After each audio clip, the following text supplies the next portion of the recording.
my childhood bedroom. Not on the bed itself, because that's where a giant pile of my laundry is. I should be putting it away right now, but making this video makes me happy. So here we are. Speaking of happiness... Oh, what's this? Why, it's my first edition copy of Peter and Wendy, published in 1911. I mentioned earlier that Barry's publisher was Hodder and Stoughton, but this was published by Charles Schreiber's Sons, which is the publisher for the United States. So if you have a UK copy of the first edition of Peter and Wendy, send me a picture. I want to see if they look the same. Also, this has nothing to do with anything, but I want to share it anyways. So at the very beginning of the book, you know, where there are like a bunch of blank pages, it says, Ernest W. Andrews, from Therese Tyler, December 1st, 1913. Not only is this a first edition, but the first person who ever bought it as a gift. I love that. So the story of Peter and Wendy, known to modern readers simply as Peter Pan, is very similar to the play, which means I don't have to write a full synopsis! Yay! Okay, but we do need to go over the story still. Some things from the play are elaborated on, a couple things are different, and we need to kind of establish a good understanding of the canon before we jump into the adaptations. The story is told from the viewpoint of an omnipotent narrator, which if you don't know what that means that the narrator of the story knows what's happening in the physical world and also in, like, the thoughts of the characters. The narrator doesn't really give us any information about themselves, but we do get enough that they kind of have their own personhood. Like at one point when the Darlings have been in Neverland for a while, the narrator can't decide which of their adventures to tell us about, so they flip a coin to decide. The story begins with the Darlings, not at the night of Peter's arrival, but telling the story of Mr. and Mrs. Darling and how they got married. We get details about them and their personalities, how they react to each child being born. We get the explanation of how Nana becomes the nurse. It's fun. While the first sentence of the first paragraph of the first chapter of the book alludes to Peter, the characters don't actually acknowledge him until a couple of pages in. The way that Mrs. Darling first is made aware of Peter is that she sees his name in the minds of her kids. In the book it said that mothers will kind of tidy up the minds of their children while they're asleep. So Mrs. Darling keeps seeing the name Peter, and when she kind of brings it up to Wendy, Wendy says, oh, Peter Pan. And that's actually a name that Mrs. Darling recognizes. According to her, when she was a kid, she had heard of a boy named Peter Pan who would go halfway to heaven with kids who had died so they wouldn't be scared. But she thinks, oh, well, he must be a grown-up by now. But Wendy says, no, he's still a kid. So unlike the play, Mrs. Darling absolutely knows who Peter is. And we already kind of have an understanding of the fact that he doesn't grow up, because he was a kid when she was a kid, and now is a kid when her kid is a kid.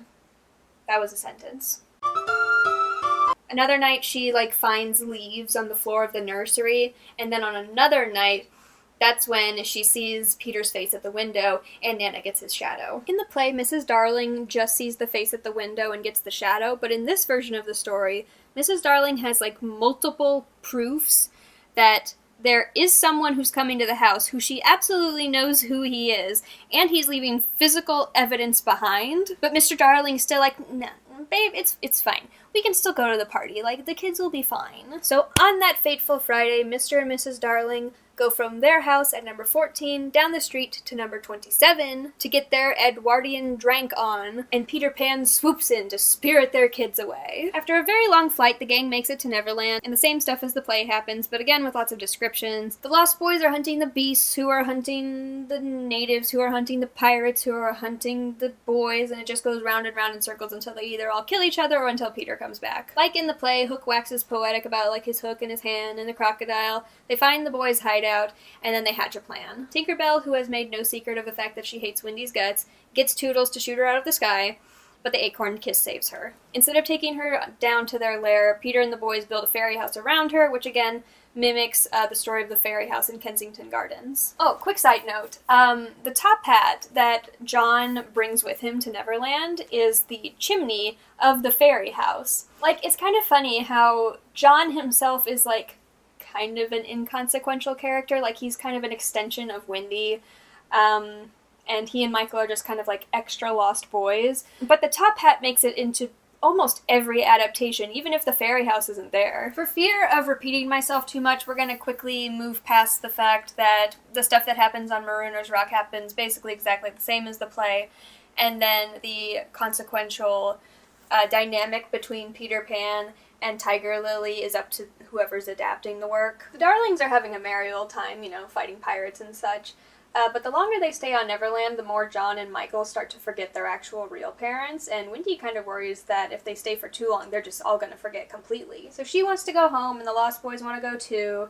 Peter tells the story of his mother barring the window and says that if they leave, then they can never come back. Above them, the natives and the pirates fight, and then the pirates bang the tom-toms, and then the kids think that they're safe, so they go up and they get kidnapped while Peter falls asleep. And again, with the poison and the medicine and the Peter waking up, and Tinkerbell comes in and says, hey, your friends are captured, and he wants to go, but he wants to take his medicine, so Tink takes the medicine. We're going to talk about this scene many more times. The difference between the play and the novel, though, is that Peter, unlike the narrator, does not directly address the audience.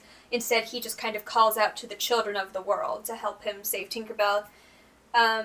He asks if they believe in fairies, and they do, so Tink is saved, and he goes, and he fights the pirates. Again, we're going to be talking about this a lot. In this version, there's no bomb. Right?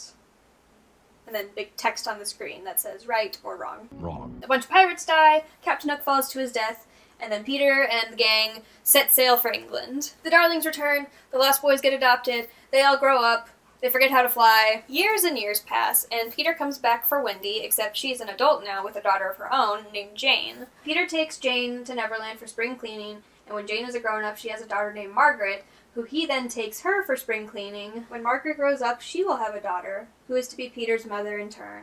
And so it will go on, so long as children are gay and innocent and heartless. The end. So before we dive into the adaptations, there are a few more things about the canon that I want to go over, just so we know what we're dealing with. Let's start with Peter. Peter is a brat.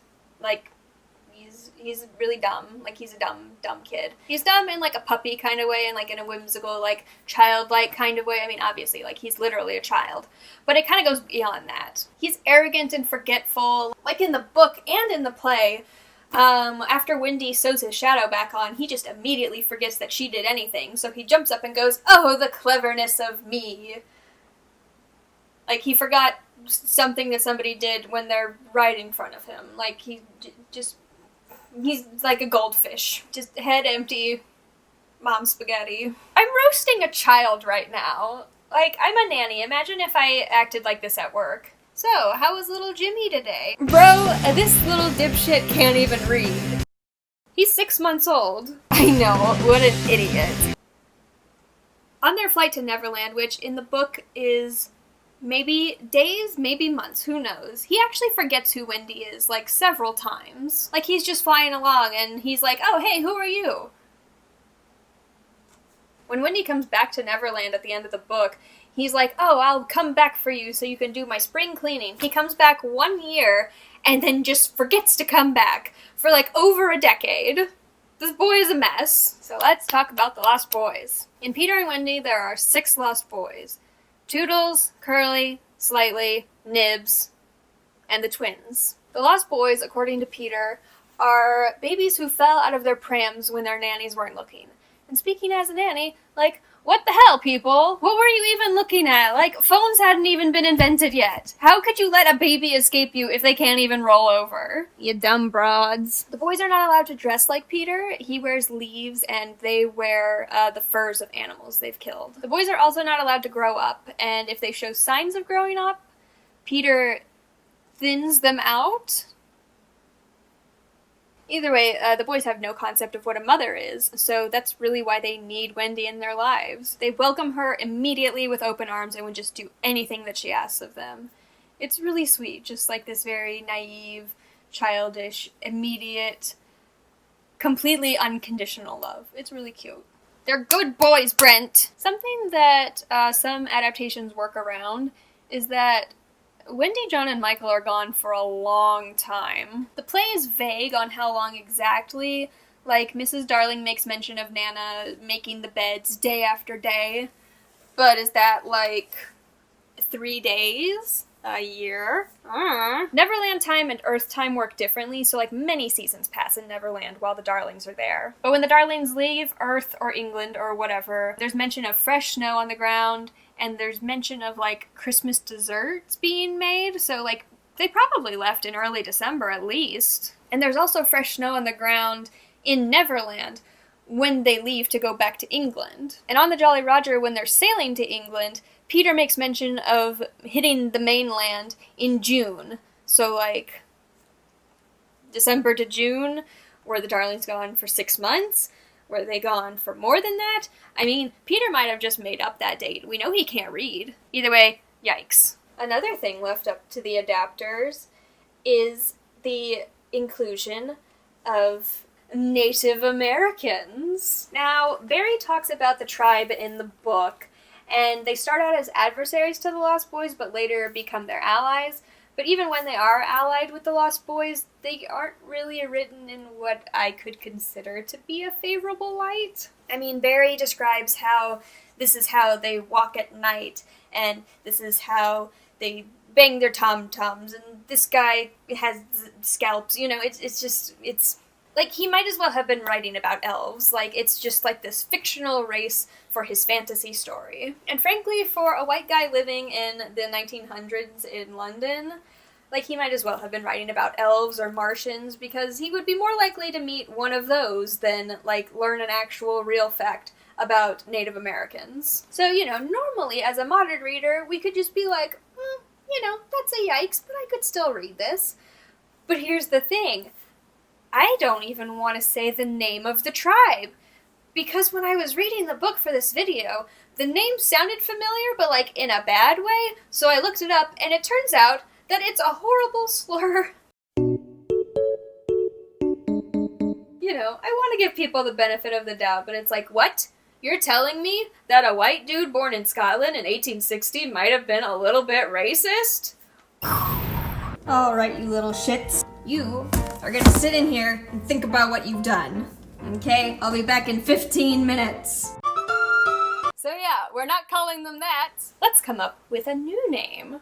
I actually feel kind of weird calling them Native Americans, because it seems like Neverland is either like just off the coast of England or in another dimension. So let's call them the Neverland Natives, which I think is a good alternative to using, like, a actual horrible slur. Yeah, the Neverland Natives. Who knew the Lost Boys were colonizers? Time to cancel these motherfuckers.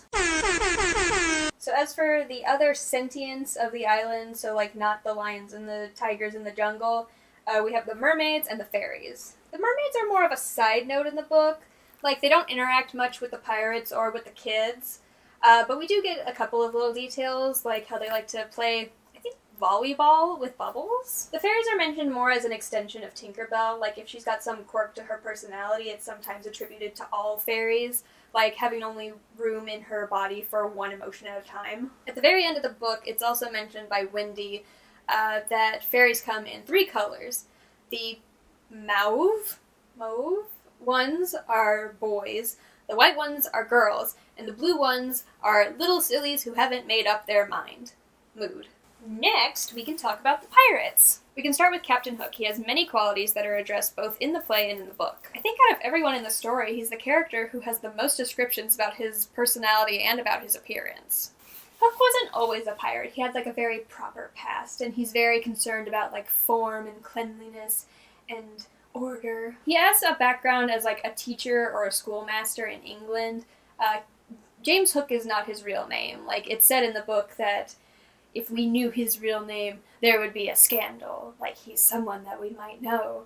Maybe he went to your school, and he was mean to you. Ooh! His eyes are forget-me-not blue, save when he plunges his hook into you, and they turn red. His hair is fashioned in dark curls that look like black candles. He dresses himself in a fashion that's reminiscent of Charles II. In the book, it was his right hand that was fed to the crocodile, but in some adaptations, it's his left hand. And I, as an insufferably nerdy child, would always tell people if a movie we were watching was right or wrong. God, what else? He smokes cigars out of this special thing that he made where he can smoke 2 cigars at once, and that makes it into a lot of adaptations, probably just because it's so weird. I can't imagine that's healthy. He can play the harpsichord, he loves flowers, and murdering children. Honestly, I love rereading the text and seeing how he's described, and I also love how different people interpret him. Like, I'm filming this segment, like, way into filming this video, so I've already watched a bunch of adaptations, and I love it. I love how people personify him. You know, like, it's Peter Pan's story, but a lot of times Hook will steal the show, you know? As for the other pirates, there are a lot that are mentioned in the text that we're going to see later in adaptations. There's Sesso, who makes it into a lot of different adaptations. He's described as being Italian. Hell yeah. There's Gentleman Starkey, who is Captain Hook's first mate. He apparently also worked at a school as an usher, which I had to look this up. Apparently that's maybe a vice principal? There's not a ton of description for him, but he makes it into almost every stage production that I've seen so far. There's Bill Jukes, every inch of him covered in tattoos. Goals. There's a guy named Skylights who is mentioned just so that Hook can kill him. There are also, like, other guys who are mentioned, but, like, don't super get fleshed out. There's Cookson. There's Noodler, whose hands are on backwards. There's Mullins. Who else? Smee! Duh! There he is. Smee makes it into, I think, every adaptation. He's described as Irish. Hell yeah. He's often mistakenly called Captain Hook's first mate, but he's really just, like, kind of his BFF, like his confidant. In a lot of adaptations, he's kind of like the comic relief, like this bumbling antagonist. And honestly, the nefariousness of the pirates is up to the adaptation and its tone. But Smee is always just... he's considered a nonconformist. He's one of the only survivors of the final battle on the Jolly Roger, and apparently, when he gets back to the mainland, or the main dimension, he spends the rest of his days wandering the earth, telling people that he was the only man that James Hook ever feared, which is hilarious. How nefarious and or bumbling the pirates are is kind of up to the adapter, which is why making this video is actually really fun, because, you know, everyone can just kind of do whatever they want. I mean, almost. Like, I'm happy that theater cowards have finally come around to some colorblind casting, but frankly, I kind of want to see this go the way of Shakespeare, where everything just goes completely off the rails and you can do whatever the fuck you want. I want to see a production of Peter Pan where all the kids are played by actors, but all the adults are played by puppets. I want to see a production set in Mexico during Dia de los Muertos, and the concept of Peter going halfway to heaven with children who died is explored in a really fucked up way. I think Peter Pan was a lesbian. There's a movie adaptation, which I can't find to stream anywhere, where, like, Wendy's in a coma and Peter's in her dream or something. Hell yeah, motherfucker! Okay, I've spent way too much time rambling. We need to move on. One more thing before we move on. I don't think any of the adaptations mention this. But the crocodile, you know, what with the hand and the clock and the such, the crocodile is a girl. Girl power! So yeah, I think we've talked enough about the source material, and my camera's dying, so let's move on to the adaptations.